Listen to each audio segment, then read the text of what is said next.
반갑습니다. 오늘 수업 시작하도록 하겠습니다. 오늘은 국어학습지 5번을 같이 공부할 겁니다. 국어학습지 5번 교과서는 136쪽부터 139쪽까지 관련되어 있고요. 지금 우리는 3단원의 생각과 감정을 나누다, 마음을 나누는 대화에 대해 배우고 있습니다. 이때 마음을 나누는 대화라고 하면 공감적 대화를 말하는 거지요. 공감적 대화라고 하면 어떤 것이냐? 바로 상대방의 입장과 처지 등에 대해서 충분히 이해하고 이야기하는 것을 말합니다. 상대의 입장과 처지 아니면은 감정 등을 이해하고 고려하면서 대화하는 것을 바로 공감적 대화라고 불러줍니다. 근데 이렇게 우리가 공감적 대화를 나누게 될 때 알아야 될 것이 바로 여기에 있습니다. 학습 목표 1번과 2번에 있어요. 언어적, 준언어적, 비언어적 표현이 과연 무엇인지 말할 수 있어야 되고요. 그리고 특정한 상황에 알맞게 언어적, 준언어적, 비언어적 표현을 직접 사용할 수 있어야 합니다. 지난 시간에 여러분들이 개별적으로 요약을 해봤고요. 이번 시간에는 여러분들이 요약했던 내용 바탕으로 선생님과 함께 다시 한번 개념 정리해 보도록 합시다. 자, 오늘의 수업. 지난 시간에 개별적으로 정리한 내용을 선생님과 함께 정리해 봅시다 라고 적혀 있어요. 오늘 우리가 볼 중요한 내용 먼저 크게 표시해 놓고 수업을 들어보도록 합시다. 첫 번째, 언어적 표현. 공감적 대화를 할 때 언어적 표현을 알아야 한다. 두 번째, 준언어적 표현. 다른 말로 반언어적 표현이라고도 부른다. 준언어적 표현, 반언어적 표현 같은 말이다 라고 머리에 넣어 놓고 그 다음에 비언어적 표현. 그래서 오늘 배울 게 크게 언어적 표현, 준언어적 표현, 비언어적 표현 이렇게 세 가지로 나뉜다. 머릿속에 넣고 오늘 수업 들어보도록 합시다.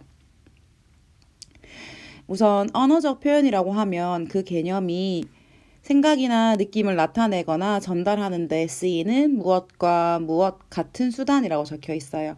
우리가 보통 언어를 통해서 상대방에게 내가 생각하거나 느끼는 것을 표현할 때에는 우리가 선생님이 지금 말하고 여러분들이 듣고 있는 방식, 말하기와 듣기를 통해서 서로 정보를 전달할 수가 있고요. 그 다음 누군가 글로 썼을 때 지금 선생님 학습지를 직접 만들어서 여러분들에게 나눠줬죠. 누군가는 쓰고 그것을 읽는 과정에서 생각과 느낌을 서로 전달할 수도 있습니다. 말하기랑 듣기에서 주로 사용하는 것이 바로 빈칸 안에 들어갈 음성입니다. 음성이나 혹은 읽기나 쓰기에서 주로 쓰는 문자와 같은 수단을 언어적 표현에 해당한다라고 알아놓으시면 돼요. 그러니까 음성, 문자가 바로 언어적 표현에 들어가게 된다라는 걸 반드시 알아놓으시면 되고요. 음성이랑 문자가 모두 언어적 표현인데 과연 그 언어적 표현이 서로 어떻게 다른지 한번 비교해 보도록 하겠습니다. 음성 언어와 문자 언어, 주요 언어 활동. 이때 언어 활동이라고 하면 어떤 거냐고 궁금해할 수 있을 것 같은데 언어 활동은 우리가 음성이나 문자를 활용해서 할 수 있는 모든 활동들을 말합니다. 우리가 음성을 사용해서 내가 하고 싶은 걸 전달하는 말하기가 있고요. 그 다음 음성 언어를 통해서 상대방이 하고자 하는 말을 받아들이는 듣기가 있고 그 다음 문자를 통해서 표현하고자 하는 쓰기, 문자를 통해서 새로운 것을 받아들이게 되는 읽기, 이렇게 언어를 활용해서 활동할 수 있는 모든 것들을 언어 활동이라고 불러줍니다. 그러면 이때 말하기, 듣기, 읽기, 쓰기 중에서 음성 언어와 관련 있는 건 바로 듣기와 말하기겠지요. 음성을 활용해서 할 수 있는 언어 활동은 듣기, 말하기가 속하게 되고요. 그 다음 문자 언어를 활용해서 언어 활동을 할 수 있는 건 바로 읽기와 쓰기에 해당합니다. 여기에서 언어 활동이 말하기, 듣기, 읽기, 쓰기, 언어를 활용해서 어떤 걸 표현하고 이해하는 과정을 언어 활동이라고 한다. 그때 말하기, 듣기, 읽기, 쓰기가 있는데 음성 언어와 문자 언어 각각 어떤 것이 속해져 있는지 확인하면 됩니다. 자, 그 다음 공간적 제약, 시간적 공간적 제약은 어떠한가 한번 보도록 하겠습니다. 자, 한 사람이 이제 5분 동안 말을 한다고 생각해 볼게요. 5분 동안 말을 한다고 생각했을 때 그 5분 동안 말했던 걸 그대로 기억하기는 쉽지가 않습니다. 시작할 때 어떤 단어로 시작했는지, 중간에 어떤 방식으로 말을 했는지, 한 글자도 빠뜨리지 않고 말한 것을 기억하기란 쉽지 않습니다. 그 말이 다시 말해서 보존이 어렵다라고 생각하면 돼요. 녹음을 하지 않는 이상 누군가가 말하는 것 혹은 내가 듣고 있는 내용을 보존하기는 어렵고요. 반면에 문자 언어 같은 경우에는 문자 언어가 하고자 하는 말을 글로 남기고 글로 읽을 수 있기 때문에 음성 언어에 비해서는 그 보존이 쉽습니다. 그 다음 우리가 고쳐 쓰기라는 말은 들어보지만 고쳐 말하기라는 건 듣기가 어렵지요. 문자 언어 같은 경우에는 내가 이미 써놓은 것을 뒤에 수정할 수 있지만 음성 언어 말하기와 듣기는 수정하기가 조금 어렵습니다. 그래서 듣기와 말하기, 말하기와 듣기 같은 경우에는 내가 듣고 싶은 공간에서 듣고 싶은 시간에 마음대로 들을 수 있는 게 아니라서 그다음 내가 마음대로 원하는 공간과 시간을 고려해서 수정할 수도 없기 때문에 시간적인, 공간적인 제한이 크고 반면에 문자 언어는 내가 보존하기도 쉽고 수정할 수도 있기 때문에 상대적으로 시공간적 제약에서 자유롭다, 제약이 작다라고 말을 해줍니다. 어렵게 생각할 거 없어요. 그냥 단순하게 말하기 듣기는 오래 안 가지. 그 다음 고치기 어렵지. 아, 이 말이 시공간적 제약이 크다라는 말이구나 정도만 이해하시면 되겠습니다. 그 다음 세 번째, 상대방의 존재 여부를 한번 보도록 하겠습니다. 상대방의 존재 여부. 말하기와 듣기는 일반적으로 말하는 이와 듣는 이가 함께일 때에 사용됩니다. 눈앞에서 서로 직접 얼굴을 마주하고 서로 상호작용하면서 의미를 공유하기 때문에 협력적으로 의미를 공유하는 이런 의사전달 수단을 직접적 의사전달 수단이라고 불러줍니다. 눈앞에서 바로 마주하면서 서로 의견을 공유하는 거예요. 근데 반면에 읽는 이와 쓰는 이는 따로여도 상관이 없지요. 선생님이 학습지 문자 언어로 만들어 주었지만 선생님이 만든 동안에 여러분들 옆에 있지 않았습니다. 이렇게 말하는 이와 듣는 이는 함께일 때 사용되는 것을 직접적인 의사전달 수단이라고 부르는 반면에 문자 언어는 읽는 이와 쓰는 이가 따로여도 사용된다. 다시 말해서 직접 보지 않고 간접적으로도 전달할 수 있다라고 말해서 간접적 의사전달 수단이라고 알아놓으시면 됩니다. 다음 준언어적, 비언어적 표현의 사용 여부는 쓸 수 있다, 쓰기 어렵다 라고 정리해놓고 준언어, 비언어는 아래쪽에 내려와서 개념 정리해 보도록 하겠습니다. 자, 언어적 표현에서 여러분들이 기억해야 될 것은 언어적 표현에는 음성과 문자가 포함된다. 이때 음성 언어와 문자 언어는 서로 차이점이 있다. 4개. 언어활동, 제약, 그 다음에 상대방의 존재 여부, 준언어, 비언어의 사용 여부를 머릿속에 잘 비교해 놓으시면 되겠습니다. 그러면 이제 준언어적 표현, 반언어적 표현으로 나아가 볼게요. 자, 준언어적 표현, 반언어적 표현 옆에 선생님이 간단하게 한번 적어 보겠습니다. 준언어적 표현, 그 다음에 반언어적 표현. 자, 여기에서 반언어적 표현이라고 하면 이때의 반은 절반을 말을 하는 겁니다. 절반. 예를 들어서 100점 만점 중에 절반 맞았다 하면은 50점이지요. 이때의 절반은 2분의 1을 말해주는 거예요. 어떤 것의 2분의 1이냐? 언어 같기는 한데 완전히 언어는 아닌데 그렇다고 언어가 아니다 라고 보기에는 애매하고 언어라고 보기에도 애매한 절반쯤만 언어인 것 같다 라는 의미에서 반언어라고 얘기해 주고요. 같은 말로 준언어적 표현이라고 하면 어떤 것이냐면 거의 언어에 준한다는 의미예요. 무엇에 준한다라는 건 거의 비슷하다라고 생각하면 됩니다. 그러니까 반언어적 표현과 준언어적 표현의 용어 자체가 같은 데서 온 거예요. 어디서 온 거냐? 언어랑 비슷한 면이 있다. 언어의 절반 정도 닮아 있다 라고 생각해 놓으면 됩니다. 이 말을 조금 더 이해해 보도록 하겠습니다. 준언어적 표현의 개념 부분에 이렇게 한번 적어볼게요. 얹혀서. 준언어, 반언어는 언어에 얹혀서 생각이나 느낌을 나타내거나 보조하는 표현이라고 되어 있어요. 자, 얹힌다라고 하면 어떤 의미냐면 이렇게 한번 생각해 봅시다. 선생님이 부모님한테 아직 얹혀 살고 있다라고 얘기를 하면 선생님이 부모님과 분리되지 못하고 독립되지 못한 상태로 같이 묶여 있다는 뜻이죠. 마찬가지로 언어에 얹혔다라고 하는 것은 이때 아래에 나오는 이런 종류들이 언어와 분리되는 게 아니라 얹혔다라는 말은 언어와 분리될 수 없다. 분리되지 않은 상태다라는 의미예요. 과연 어떤 것인지 아래쪽에서 보도록 하겠습니다. 선생님이 이렇게 얘기를 할 수 있어요. 사하중학교. 그 다음 사하중학교. 사하중학교. 사하중학교. 사하중학교. 사하중학교. 지금 선생님이 사하중학교라는 말을 목소리 크기가 다르게 말을 했어요. 목소리의 크기 아니면 높낮이도 준언어적 표현에 해당합니다.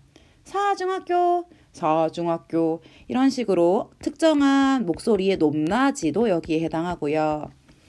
그 다음 빠르기도 여기에 해당합니다. 사하중학교 이것과 사하중학교 이것은 듣기에 서로 다른 효과가 생깁니다. 빠르기도 목소리의 빠르기 역시 준언어, 반언어에 들어가고요. 하나 더 말투도 여기에 포함됩니다. 잘 생각해보면 우리가 입을 막은 채로 소리를 내지 않으면서 목소리의 크기, 높낮이, 빠르기, 그 다음 말투를 반영할 수 있는 방법은 없습니다. 그렇기 때문에 준언어, 반언어라고 불러주는 거고요. 준언어, 반언어를 썼을 때는 감정과 생각을 효과적으로 표현한다라고 알아두시면 되겠습니다. 준언어와 반언어는 반쯤 언어이다 라고 정리를 하면 되는데 반면에 비언어적 표현은 과연 무엇인가 살펴볼게요.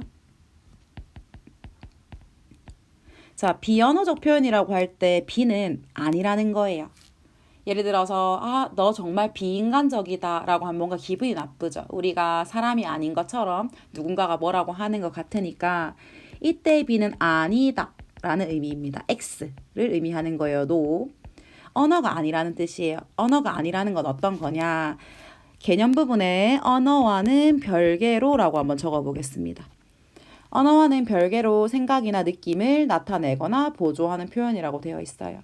다시 말해서 언어가 없더라도 표현할 수 있는 걸 얘기합니다. 선생님이 목소리를 내지 않더라도 말을 하지 않더라도 누군가 눈을 마주칠 수 있어요. 눈을 위아래로 훑는다거나 아니면 누군가를 뚫어지게 바라본다거나 하는 시선 혹은 선생님이 웃거나 울거나 짜증내거나 기뻐하는 다양한 표정들 그 다음 선생님이 손짓으로 활용하는 여러 가지 다양한 몸짓들 그 다음 사람들과 얘기할 때의 자세 등 시선, 표정, 몸짓, 자세 이것들은 입을 막고도 할 수가 있지요. 입을 막은 상태로 소리 하나도 내지 않고 시선, 표정, 몸짓, 자세 등은 드러낼 수 있습니다. 이러한 비언어적 표현을 통해서 마찬가지로 생각과 감정 효과적으로 표현해준다 라고 정리해 놓으시면 됩니다.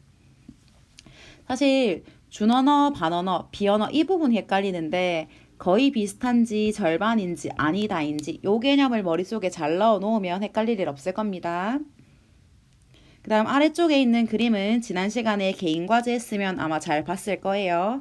다음 그림에 어울리는 준언어, 비언어적 표현 간단하게 정리하시면 되겠습니다. 그 다음 내려와서 이렇게 공감적 소통을 하면 어떤 점이 좋냐. 내가 말하고자 하는 자신의 의도를 명확하게 전달할 수 있고 그 다음 좋은 관계를 형성하고 그 관계를 발전시킬 수도 있다. 그러니까 나를 위해서도 남을 위해서도 이러한 공감적 대화는 굉장히 중요하다 정리해 놓으면 됩니다. 자, 우리가 1페이지에서 뭐 했었냐면 언어적 표현, 준언어, 반언어적 표현, 비언어적 표현 이렇게 세 가지 배우고 공감적 소통이 중요하다까지 정리했습니다. 뒷바닥 넘어와서 이어가 보도록 할게요. 지금 선생님이 뒷바닥에 대해 풀이하기 전에 정지 버튼 누르고 한번 직접 풀어보는 게 가장 좋습니다. 직접 풀거나 아니면은 최소한 아래쪽에 있는 박스 표시되어 있는 이 부분 있죠? 여기 박스 표시되어 있는 부분에 본문이라도 읽고 선생님 설명을 듣는 게 여러분 공부에 크게 도움이 될 거니까 반드시 정지해 놓고 한번 보도록 하겠습니다.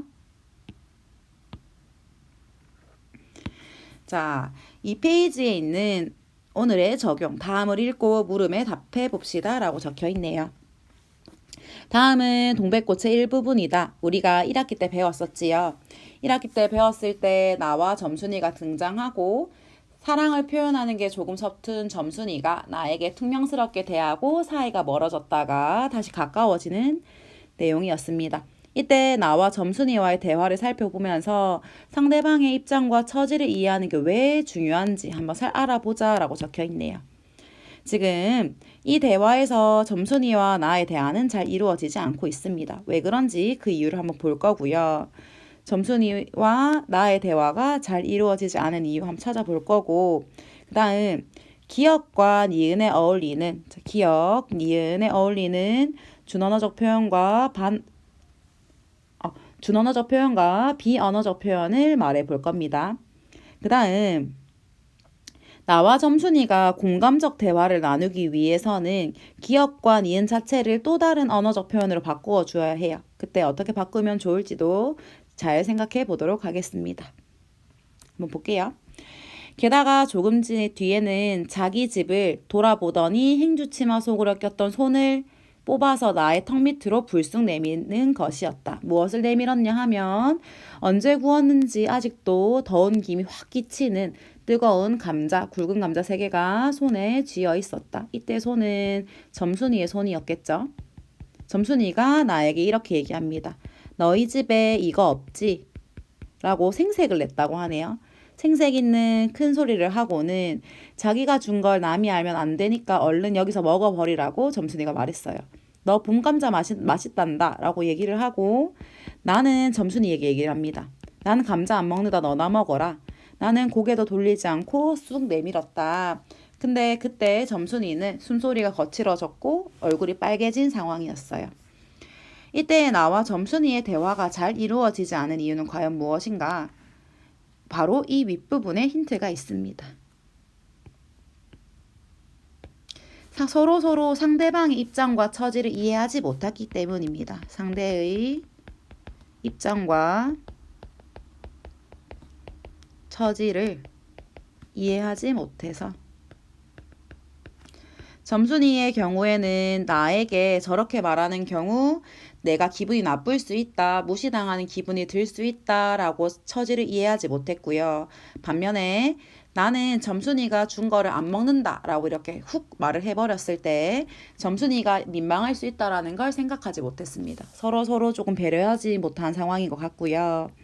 그때 기억과 니은에 어울리는 준언어적 표현, 비언어적 표현은 무엇이는지 한번 볼게요. 너 집엔 이거 없지? 라고 말을 할 때 점순이가 나에게 말을 할 때는 더 목소리의 빠르기, 세기 아니면 말투 같은 걸 생각해 보면 점순이가 어떤 말투로 말을 하면 좋을 것 같은지 생각해 봅시다. 뭔가 여기에서는 너희 집에 이거 없지만 내가 주는 거야 라는 느낌을 봤을 때 뭔가 생색내는 말투를 하면 좋을 것 같아요. 지금 선생님이 적는 것 말고 다른 것도 충분히 좋으니까 여러분들도 직접 생각해서 한번 적어보세요. 그 다음 비언어적 표현은 감자를 내밀면서 몸동작은 저런 걸 한 것 같고요. 그 다음 내가 점순이에게 감자 안 먹어 니나 먹어라 라고 할 때는 조금 불쾌했겠지요. 이때는 뭐 짜증이 나는 말투로 짜증이 난 말투로 말을 하거나 불쾌하다는 듯이 얘기하면 될 것 같고요. 비언어적 표현은 뭐 시선 같은 경우에는 다른 데를 바라보면서 아니면 몸짓 같은 경우에는 어떤 걸 할 수 있을까요? 뭐 손을 저으면서 나 안 먹을 거야 라는 손을 저으면서 얘기를 할 수 있을 겁니다. 자, 여기까지 같이 해봤고요. 그 다음 아래쪽에 있는 3번 있죠. 나와 점순이가 공감적 대화를 나누기 위해 보다 적절한 언어적 표현으로 바꿔보자. 이 부분은 무엇 하느냐? 오늘 과제 1번입니다. 과제 1번 선생님에게 개인 채팅으로 보내주시면 되겠습니다. 다른 말로 과제 2번도 있다는 거겠죠. 과제 2번 뭐 있는지 아래 내려와서 보겠습니다. 상대의 입장과 처지를 잘 이해하면서 대화하는 게 중요하다라는 것을 소설 동백꽃으로 살펴보았고, 점순이와 나의 대화에서 적절한 준언어적 표현, 비언어적 표현 떠올려 보았습니다. 조금만 더 힘내보도록 할게요. 다음 대화를 살펴보면서 상황에 적절한 대화의 중요성을 알아보자. 자, 재훈이와 영아의 대화입니다. 한번 살펴볼게요. 나 이번에도 성적이 또 떨어졌어. 이번에 정말 열심히 준비했는데. 영아가 이렇게 얘기합니다. 정말? 나는 이번에 준비도 안 했는데 성적이 올랐어. 역시 난 머리가 좋은가 봐. 재훈이 황당하겠죠? 나 지금 시험 못 봤다라고 얘기하고 있는데 응 나는 머리가 좋아라고 얘기하면 재훈이가 굉장히 당황스럽지 않을까 싶네요. 두 사람의 대화가 왜 잘 이루어졌지 않은지, 왜 잘 이루어지지 않았는지 마찬가지로 상대의 입장과 처지를 이해하지 않은 거죠. 처지를 고려하지 않아서 이러한 사태가 발생하고 있습니다. 실제로 영화처럼 이야기를 하면 영훈이란다. 재훈이 바로 화낼 것 같은데 선생님은 좀 불쾌할 것 같아요. 좀 당황스러울 것 같습니다. 한번 그렇다면 재훈이가 말하는 기억에 어울리는 준언어, 비언어적 표현을 한번 떠올려 보도록 합시다. 준언어, 비언어적 표현. 성적이 떨어졌어. 이번에는 정말 열심히 준비했는데 이때에 어울리는 말투, 목소리 크기, 세기와 같은 경우에 시험 못 쳤다라는 말을 하면서 정말 큰 소리로 소리 지르는 모습보단 약간 작은 목소리로 얘기하는 게 좀 어울릴 것 같고, 그 다음 조금 기분이 처져 있으니까 말이 뭐 되게 빠르기보다는 좀 느린 게 잘 어울릴 것 같고, 좀 뚜렷한 거는 시무룩한 말투로 아니면 실망한 말투로 이렇게 얘기를 하겠죠. 뭔가 실망하고 시무룩했을 때 그럴 때 비언어적 표현은 뭐 고개를 숙이면서 아니면은 눈물을 흘리면서 이 밖에 다양한 것들 다 가능합니다. 이러한 방식으로 기억과 같은 말을 할 때 조금 더 자연스러울 것 같고요. 자, 3번. 두 사람이 공감적 대화를 나누기 위해서 무슨 말이냐면 재훈이가 한 말에 대해서 영아가 어떤 방식으로 위로할지를 생각하는 겁니다. 보통 놀리는 것보다는 힘들었겠구나 그럴 수도 있지와 같은 위로가 이 상황에서 보다 적절한 비언어적 표현, 반언어적 표현, 언어적 표현이 될 수 있습니다. 이때 니은을 첫 번째 언어적 표현으로 바꿀 겁니다. 보다 적절한 위로를 하고 격려해주는 적절한 언어적 표현으로 바꿀 거고요. 그 언어적 표현에 어울리는 준언어적 표현, 비언어적 표현을 한번 말해볼 겁니다. 여기 뭔 줄 알겠죠? 과제입니다. 과제 2번입니다. 이 부분은 과제 2번. 마찬가지로 개인 채팅으로 보내면 되겠습니다. 오늘 영상 보고 그 다음에 과제 1번, 과제 2번 개인 채팅으로 제출하면 오늘 수업 끝입니다. 오늘 하루도 공부하느라 고생 많았고요. 남은 하루 즐겁고 보람있게 보냈으면 좋겠습니다. 좋은 하루 보내